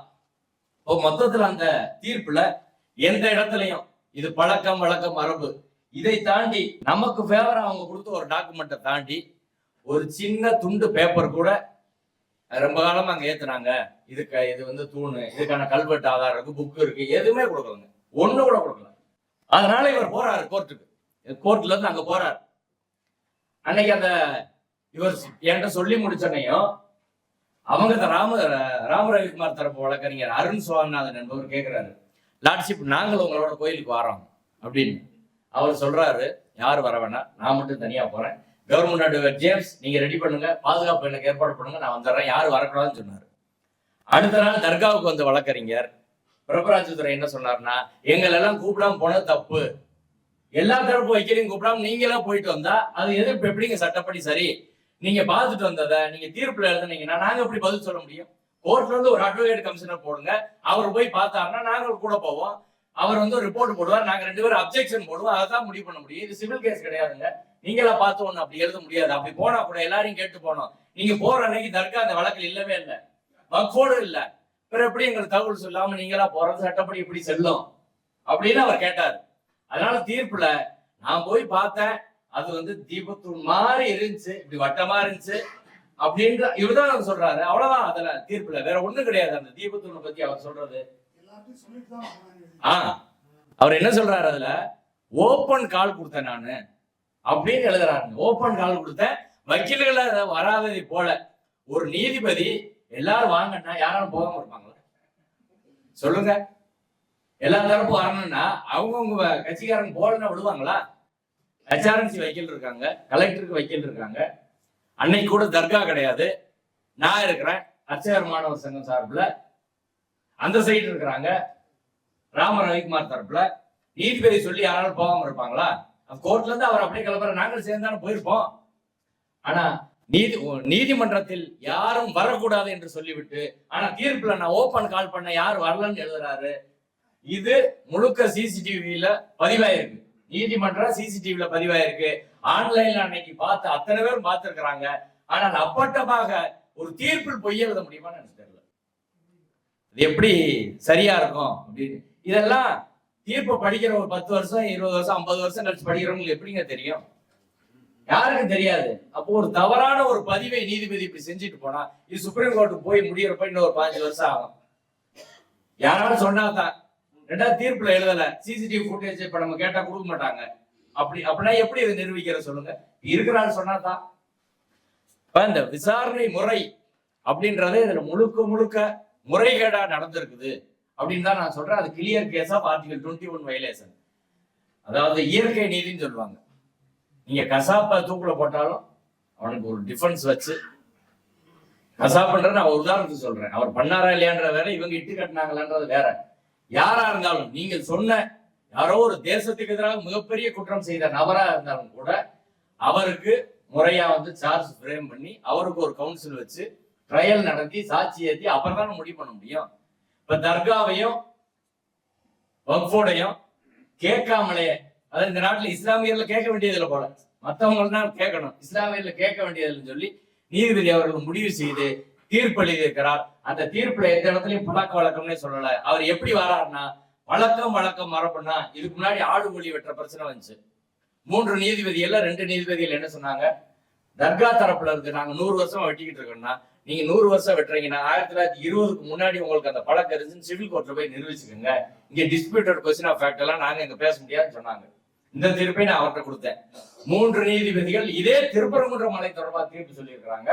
அதுல ஆடு கோழி வெட்டுவது எங்க பழக்கம் தர்கா சொல்கிற போது, தர்கா சிவில் கோர்ட்டுக்கு போனோம்னா ராம ரவிக்குமார் எங்க போனோம்னு கேட்டாங்க. ராம ரவிக்குமார் எங்க போனோம், அவர் என்ன சொல்றாரு, எங்க பழக்கம்னு சொல்றாங்க. ரொம்ப 6ஆம் நூற்றாண்டுல இருந்துச்சு, வெள்ளையர் காலத்துக்கு முன்னாடி இருந்துச்சு, ஆதாரம் கொடுக்கல. ஆனா புதுவுல சொல்ற போது சொல்றாங்கன்னா அவரும் சிவில் கோர்ட்டுக்கு தான் போனோம். இதே திருப்பரங்குன்ற மலை தொடர்பான ஒரு பிரச்சனை. அடுத்து இன்னொன்னு முக்கியமான ஒரு விஷயம் என்னன்னா, இந்த பிரச்சனையில RSS, பிஜேபி, சங் பரிவார அமைப்புகள், அண்ணாமலை எல்லாரும் சொல்றது என்னன்னா, ஏன் தர்கா ஒண்ணு பேசாம இருக்காங்க, முஸ்லீம்கள் பேசாம இருக்காங்க, மத்தவங்க எதுக்கு பேசுறீங்க, நாங்க தான் பேசுவோம். தர்காவுக்கு என்னதுல பிரச்சனை, இங்க பிரச்சனையே கோயில் நடைமுறை வெர்சஸ் சங் பரிவார அமைப்பு பிரச்சனை அங்கதான். கோயில் என்ன சொல்லுது, கோயிலோட தலைமை அர்ச்சகர் ராஜா பட்டர், திருப்பரங்குன்றம் கோயில் ராஜா பட்டரும் பிள்ளையார்பட்டி பிச்சை குருக்களும், இவங்க 2 பேர் தான் தமிழ்நாட்டில் ஆன்மீக தலைவர்கள். அவங்க சைடுல ரெச்சாரன்சிக்கு அவங்க தான், எல்லாருக்கும் அவங்க தான். தமிழ்நாடு முழுக்க இருக்கிற பல ஆயிரம் கும்பாபிஷேகங்கள் பல கோடி ரூபாய் இவர்களுக்கு கொடுக்கப்பட்டு இவங்க தான் நடத்துறாங்க. எல்லாத்தையும் இவங்க தான் நேரம் குறிப்பாங்க. இதே நீதிபதி GRS அவர்கள் ஓபன் கோர்ட்ல ராஜா பட்டர் ஒண்ணு சொல்லிட்டாருன்னா அதான் ஃபைனல், அதை யாரும் மீற முடியாதுன்னு சொல்லியிருக்காரு. நான் இதுல வந்து சொன்னேன், இதுல ராஜா பட்டர் ஒரு இன்டர்வியூ கொடுத்திருக்கிறாரு BBC தமிழுக்கு. அதுல என்ன சொல்லியிருக்காருன்னா, கருவறைக்கு நேர் மேலே இருக்கக்கூடிய தீபத்தூண்ல ஒரே இடத்துலதான் ஏத்த முடியும், எல்லா கோயிலும் ஒரு இடத்துலதான் தீபம் ஏத்துறாங்க, 2 இடத்துல ஏத்துற வழக்கம் கிடையாது, அதுக்கு மாறா செய்ய முடியாது அப்படின்னு ராஜா பட்டர் சொல்லியிருக்காருங்க. ராஜா பட்டர் சொல்லியிருக்காரு. ராஜா பட்டர் சொன்னதை ராம ரவிக்குமார் மீற முடியுமா? ராஜா பட்டர் சொல்றது சரியா, ராம ரவிக்குமார் சொல்றது நீங்களே முடிவு பண்ணுங்கன்னு சிரிக்கிறார். இப்ப கோயில் ஒரு நடைமுறை சொல்லுது, கோயில் வந்து ஆகமப்படியோ எங்க பழக்க வழக்க மரபுப்படியோ நாங்க இப்படிதான் பண்ணுவோம் கோயில் சொல்லுது. கோயிலுக்கு முரணா சங் பரிவார அமைப்புகள் சொல்லுது. இப்ப என்ன பிரச்சனை ஆகி போச்சுன்னா, நம்மளுக்கு ஒரு சங்கடமான சூழ்நிலை, வருஷம் பூரா அந்த ஆகமத்தை எதிர்த்துட்டு இப்ப இங்கிட்டு நின்று அதை அவங்களே சொல்லிட்டாங்க கோர்ட்ல, இப்பயாவது வாங்கிட்டு அந்த ஆகமத்துக்கு ஆதரவா பேசுறாங்க.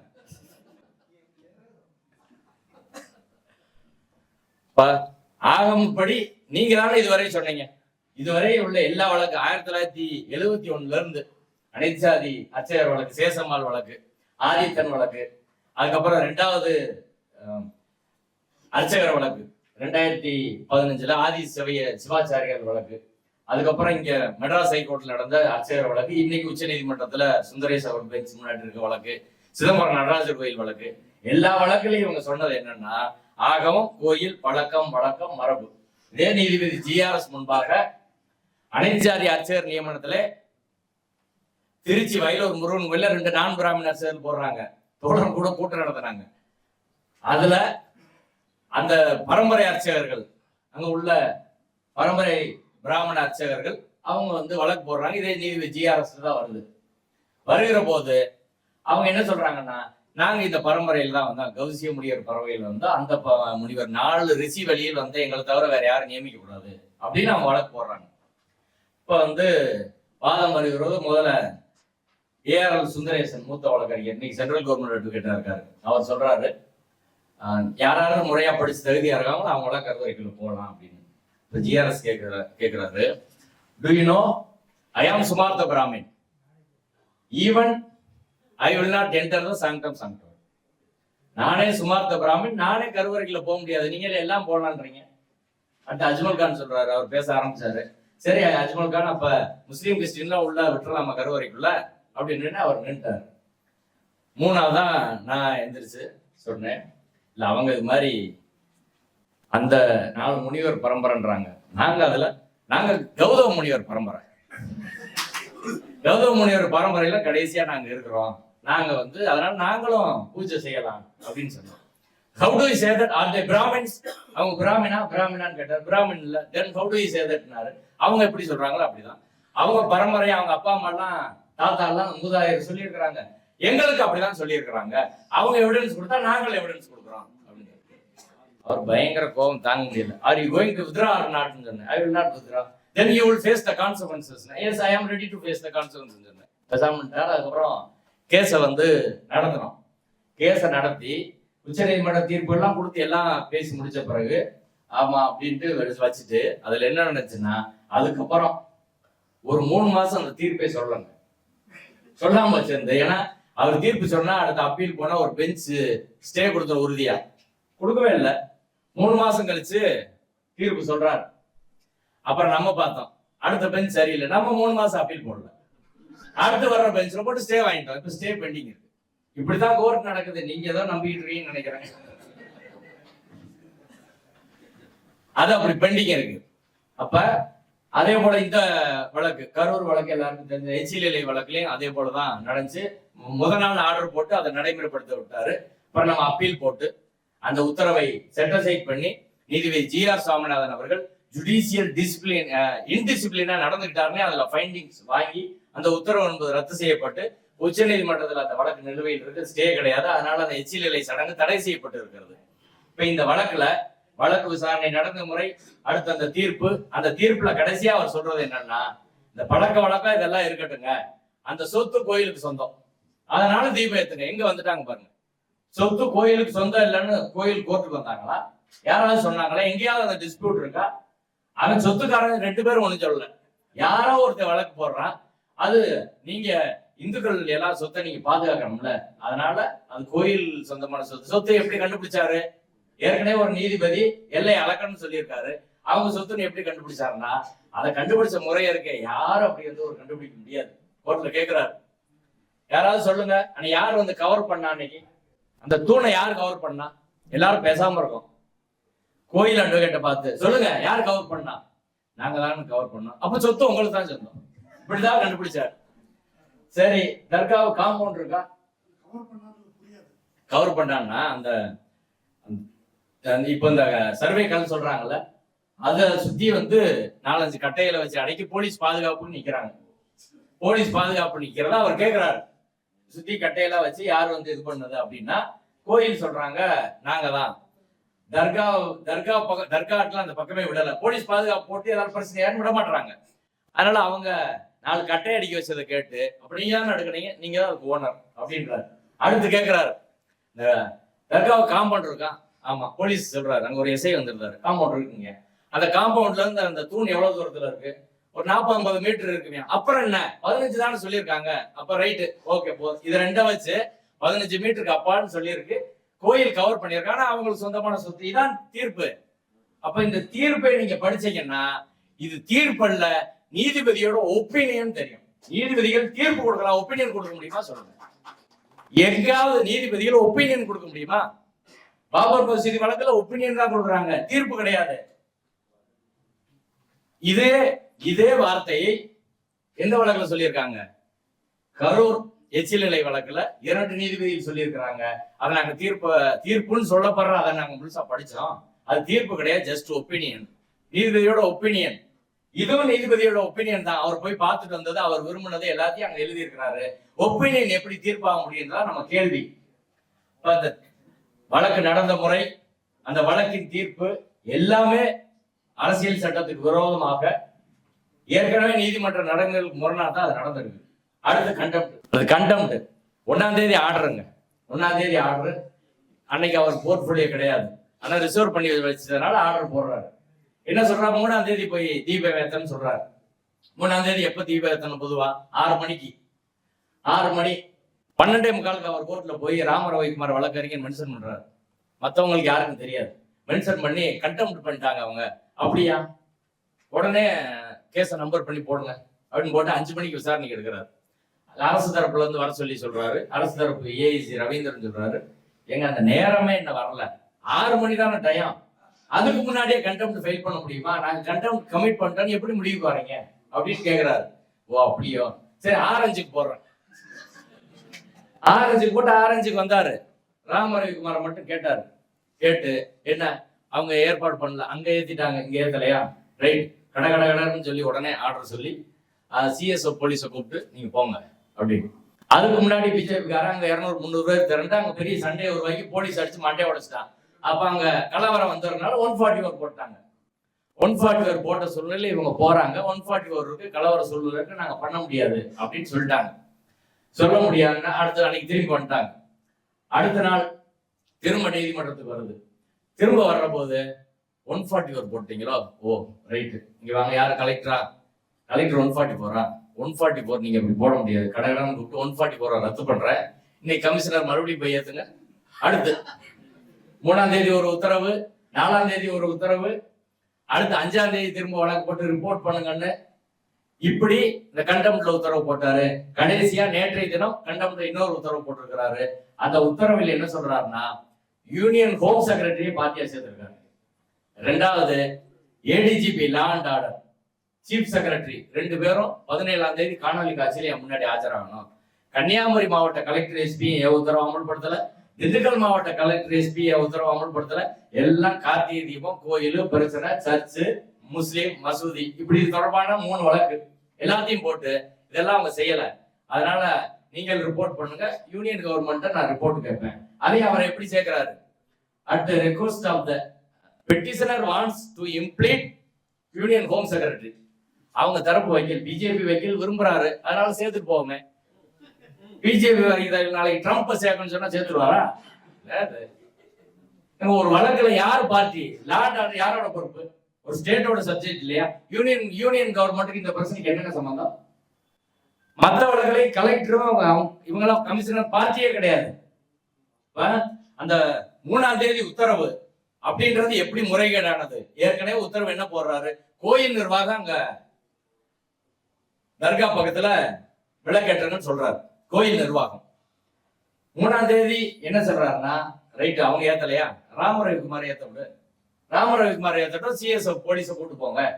ரிட் பெட்டிஷன்ல ஒரு பிரேயர் ஒரு ஆர்டர் போட்டா அதற்கு மாறா உத்தரவு போடணும்னா ரிட் அப்பீல் தான் போடணும். எங்களை ஏத்துறதுக்கு ஜிஆர்எஸ் உத்தரவு போடலங்க, கோயில மட்டும் தான் சொன்னாரு, நாங்க 2 பிரேயர் கேட்டோம், ரிட் அப்பீல் தானே போனோம். ரிட் கண்டெம்ட் ஆஃப் கோர்ட்ல நீதிமன்ற அவமதிப்பு சட்டம் தனியா இருக்கு. அந்த சட்டத்துக்கு உட்பட்டு ஒரு நீதிபதி செயல்படணும். நீதிமன்ற அவமதிப்பு சட்டத்துல உத்தரவை அமல்படுத்தல. இது மாதிரி பல ஆயிரக்கணக்கான உத்தரவு அமல்படுத்தாம இருக்கு. ஜிஆர்எஸ் போட்ட உத்தரவே ஒரு 5000 உத்தரவு அமல்படுத்தாம, 1000 10,000 உத்தரவு அமல்படுத்தாம தான் இருக்கு. அவர் 1 லட்சத்துக்கு மேல உத்தரவு போட்டிருக்கதா அவர் தான் ரிப்போர்ட் கார்டு ஒவ்வொரு வருஷம் போடுவாரு. அதுல ஒரு 10,000 கேஸ் அமல்படுத்தாம தான் இருக்கும். அந்த 10,000 கேஸ்ல எந்த கேஸுக்கும் இந்த இன்ட்ரெஸ்ட் காட்டல. அதுக்கு சாமானியனுக்கு ஒரு பட்டா கொடுக்கறது, பென்ஷன் கொடுக்கறது, இதெல்லாம் அதிகாரி மறுக்கிறது, ஒரு வீட்டை தப்பா அடிச்சிருப்பான், இதுக்கெல்லாம் சிஎஸ்ஓ போலீஸ் அனுப்பி இவனுக்கு இந்த தீர்ப்பை நடைமுறைப்படுத்து அப்படின்னு சொல்லாத நீதிபதி இந்த ஒரு வழக்கில் மட்டும் அப்படி செய்ய முடியுமா? கண்டெம்ட் ஜூரிஸ்டிக்ஷனை ரிட்டோட ஸ்கோப் விரிவாக்கி உத்தரவு போட முடியுமா சொல்லுங்க? போடவே முடியாது. ரிட் பெட்டிஷன்ல ஒரு தீர்ப்பு சொல்லிட்டா தீர்ப்பு தான், அடுத்து அப்பீல்ல தாங்க அதை நீங்க மாத்த முடியும். இவர் ரிட் பெட்டிஷன்ல சொன்ன தீர்ப்பை கண்டெம்ட்ல உட்காந்து அடுத்து மாத்துறாரு. அடுத்து வரும்போது என்ன மாத்த போறான்னு தெரியல. அந்த கண்டெம்ட்ல அடுத்து கலெக்டர் 144 போட்டாரா, கலெக்டர் 144 பாஸ் பண்ணிட்டு கலெக்டர் பார்ட்டியா சேர்த்து அவரை கண்டெம்ட் நோட்டீஸ். பொதுவா வழக்குல என்ன செய்வாங்க, ஒரு நாங்க ஒரு தீர்ப்பு வாங்குறோம், அந்த தீர்ப்பு அரசாங்கத்துக்கு அனுப்புவோம். அனுப்பிட்டு அவங்க குறிப்பிட்ட பீரியட் 4 வாரம் 6 வாரம் சொல்லுவாங்க. அதுக்குள்ள செய்யலைன்னா நாங்க அதுக்கப்புறம் நோட்டீஸ் அனுப்புவோம், லீகல் நோட்டீஸ் அனுப்புவோம், கண்டெம்ட் நோட்டீஸ், நீ வில்ஃபுல்லா இப்படி பண்ற சொல்லிட்டு அதுக்கு பண்ண மாட்டான். அதுக்கப்புறம் நாங்க நீதிமன்றத்துல ஃபைல் பண்ணுவோம். ஃபைல் பண்ண ஒரு 2-3 நாள் கழிச்சு விசாரணைக்கு வரும். விசாரணைக்கு வரும்போது கேட்பாங்க, கேட்டா அவங்க அப்பீல் ஃபைல் பண்ணிருக்கோம் அப்படின்னு சொல்லுவாங்க. சொன்னா 4 வாரம் 6 வாரம் கழிச்சு போட்டுருவாங்க. அப்பீல் முடிஞ்ச பிறகு பேசிக்கலாம். இதான் கோர்ட்டுக்கோட வழக்கமான நடைமுறை. இதுல 3ஆம் தேதியே சொல்லிட்டாங்க நாங்க அப்பீல் ஃபைல் பண்றோம். அந்த வழக்கமான முறை மீறப்படுகிறது. அடுத்து ஒரு அப்பீல் போட்டிருக்கா முடிச்சிடணும். அதுக்கப்புறம் பிரச்சனை சுப்ரீம் கோர்ட் வரை போயிருச்சு, அதே நீதிபதி விடுவதாக இல்லை. இது மாதிரி எந்த நீதிபதியும் தமிழ்நாடு நீதித்துறையில அப்பீல் பெண்டிங் இருக்குன்னா யாருமே எடுக்க மாட்டாங்க, பெரும்பாலும் எடுக்கவே மாட்டாங்க. எல்லாருக்கும் அது தெரிஞ்ச நடைமுறை தான். அடுத்து இதுல சிஎஸ்எஃப் அனுப்புறாங்க. சிஎஸ்எஃப் எதுக்கு வந்துச்சு? உயர்நீதிமன்ற பாதுகாப்புக்கு.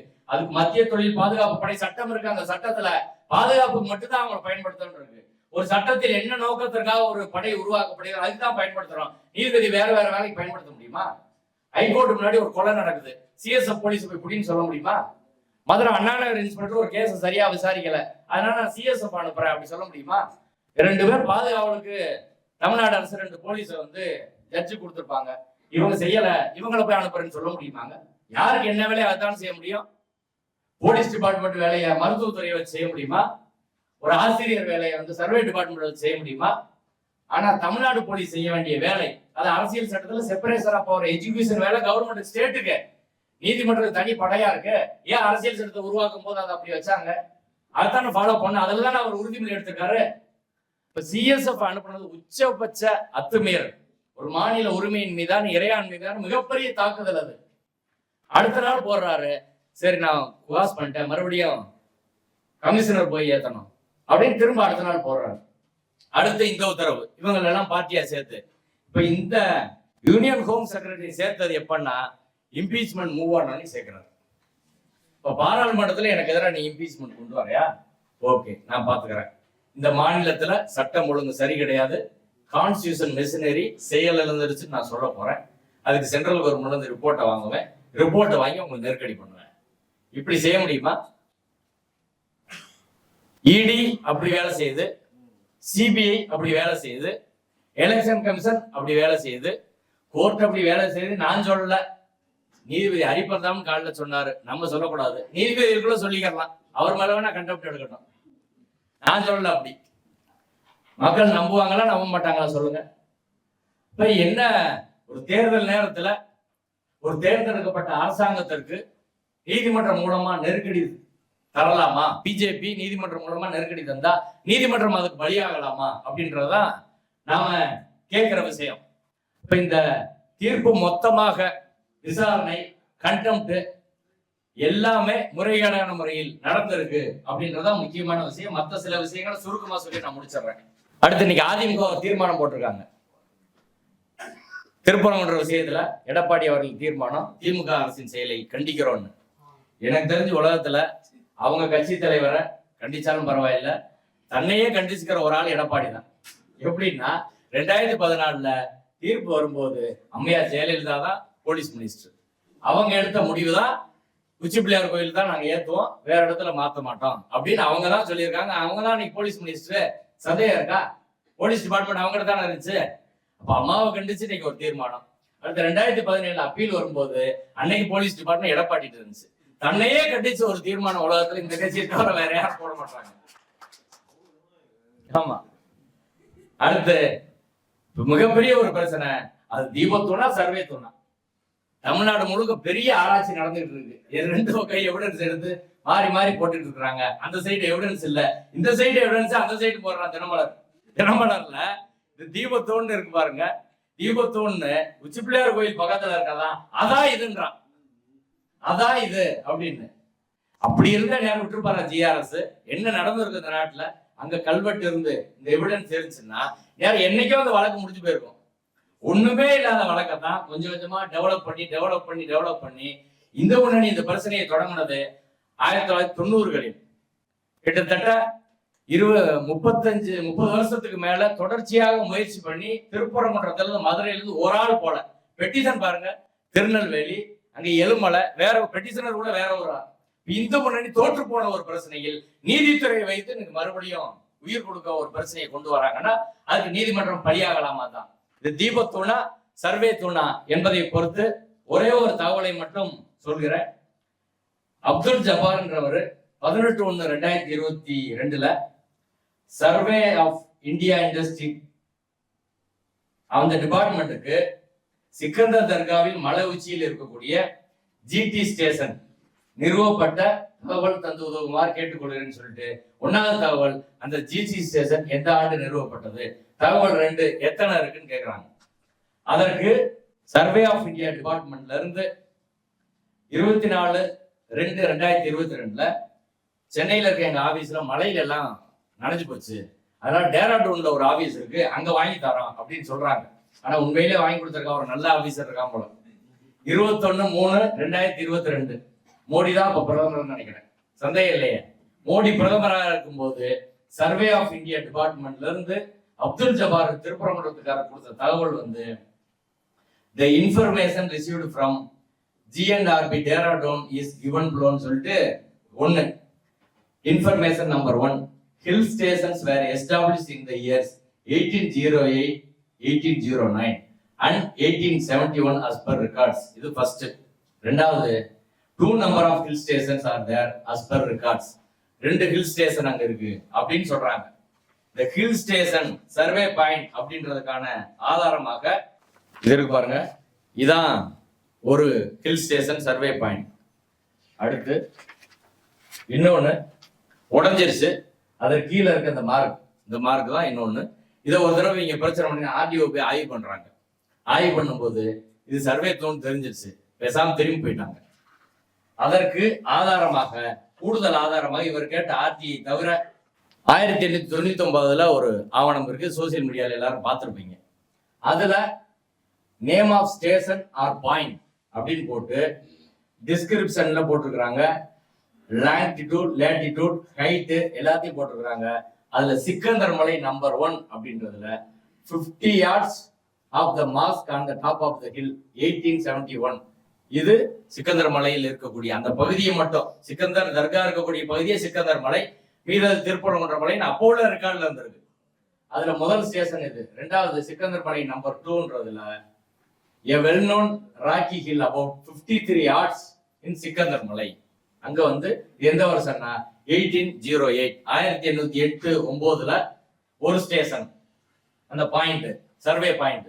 இன்னொன்னு ரெண்டாவது பாயிண்ட் 1871 சொல்லி அன்னைக்கெல்லாம் வெள்ளக்காரன் வந்து தப்பா கொடுத்திருக்க வாய்ப்பே கிடையாது. இந்த பிரச்சனை எல்லாம் எதிர்பார்த்திருக்க மாட்டாங்க. மோடியும் இன்னைக்கு கரெக்டா கொடுத்திருக்காரு, வெள்ளக்காரனும் கரெக்டா கொடுத்திருக்காங்க. இப்படி ஏதாவது ஆவணத்தை அவங்க கொடுக்க சொல்லுங்க. தீபத்தூண் என்பதற்கான ஏதாவது ஆவணம், இதெல்லாம் நம்ம புதுவெளியில இன்னைக்கு எல்லாமே வந்துருச்சு. இப்ப இந்த கல் என்பது முழுக்க முழுக்க சர்வே கல் என்பதற்கு எந்த சந்தேகம் கிடையாது. கடைசியா தலைப்புல ஒரே பாயிண்ட் சொல்லி முடிச்சிடறேன். இது சதின்னு ஏன் சொல்றோம் அப்படின்னா, நீங்க எல்லாரும் போய் பாருங்க, reclaimtemples.com ஒரு வெப்சைட் இருக்கு. அதுல தமிழ்நாட்டில் மட்டும் 175 மசூதிகள், ஒரு சர்ச்சு இதெல்லாம் வச்சிருக்கிறாங்க. இந்தியா முழுவதும் 1886 மொத்தம் 1 லட்சத்துக்கு மேலான கோயில்கள் மாற்றப்பட்டதாகவும் இதெல்லாம் திரும்ப மாத்தணும்ன்றத அந்த வெப்சைட்ல சொல்லியிருக்கிறாங்க. அதுல ஒரு வீடியோ பேசியிருக்கிறாங்க. அந்த வீடியோ ஹிந்திலையும் இங்கிலீஷ்லையும் கலந்து இருக்கு. ரீக்ளைம் டெம்பிள்ஸ் யூடியூப் அது பேரு. அதுல வந்து அந்த வீடியோல சொல்றாங்க, ஹிந்து ஃபண்ட் என்று 1000 கோடி ரூபாய் நம்ம வசூல் பண்ணோம். குறிப்பா தமிழ்நாட்டுல அறநிலைத்துறை கட்டுப்பாட்டுல ஏராளமான நிலங்கள் இருக்கு, அதுல 6000 கோடி வருஷம் வருமானம் வருது. நம்ம 1000 கோடி வசூல் பண்ணி இந்த அறநிலைத்துறையின் கட்டுப்பாட்டில் இருக்கக்கூடிய அதை எல்லாம் விடுவிக்கணும். இதுக்கு பேரு ஹிந்து ஃபண்ட்னு சொல்லி அந்த யூடியூப்ல இருக்கு. நீங்க அந்த வெப்சைட்ல போய் நீங்க உள்ள கிளிக் பண்ணி பாத்தீங்கன்னா வீடியோஸ்லயே ஒரு தலைப்பு இருக்கு, அதுக்குள்ள இந்த விவரம் இருக்கு. அதுல அந்த லிஸ்ட்ல போடுறாங்க எந்தெந்த ரீக்ளைம் பண்ணணும்ன்றதுல. அதில் மதுரை சிக்கந்தர் தர்கா 1, மதுரை கோரிப்பாளையம் தர்கா, இப்படி நிறைய இடத்துல இந்த நாடு முழுவதும் அப்படி சொல்றாங்க. இப்ப இந்த திட்டம் என்பது போற போகல் நடந்த திட்டம் கிடையாது. போன பிப்ரவரி 4 கஜராஜா பேசினார் அயோத்தியா மாத்துவோம் நீதிமன்றத்தில் சொல்லிட்டு. அதனை தொடர்ந்து முருக பக்தர்கள் மாநாடு, அங்கேயும் மதத்தை அரசியல கலக்க மாட்டோம்னு சொல்லி அதுக்கு நம்ம கம்ப்ளைண்ட் கொடுத்து எஃப்ஐஆர் இருக்கு. அதுலயும் சொல்லிட்டு போனாங்க, அதுக்கு எஃப்ஐஆர் போட்டிருக்கு. அதுலயும் கார்த்திகை தீபம் ஏற்றுவோன்னு தீர்மானம் போட்டாங்க. அடுத்து ஆடுகோழி வெட்டக்கூடாது, அடுத்து சிக்கந்தர் மலைன்னு கூப்பிடக்கூடாது. அதுக்கப்புறம் இப்ப கார்த்திகை தீபம். இப்ப இந்த ரீக்ளைம் டெம்பிள்ஸ்லயும் இந்த வரிசையா அவங்க எடுத்திருக்கிற ஒவ்வொரு பிரச்சனையும் எல்லாத்தையும் தொகுத்து பார்க்கிற போது தமிழ்நாட்டிலே ஒரு மிகப்பெரிய சதியை இவங்க அரங்கேற்ற நினைக்கிறார்கள்.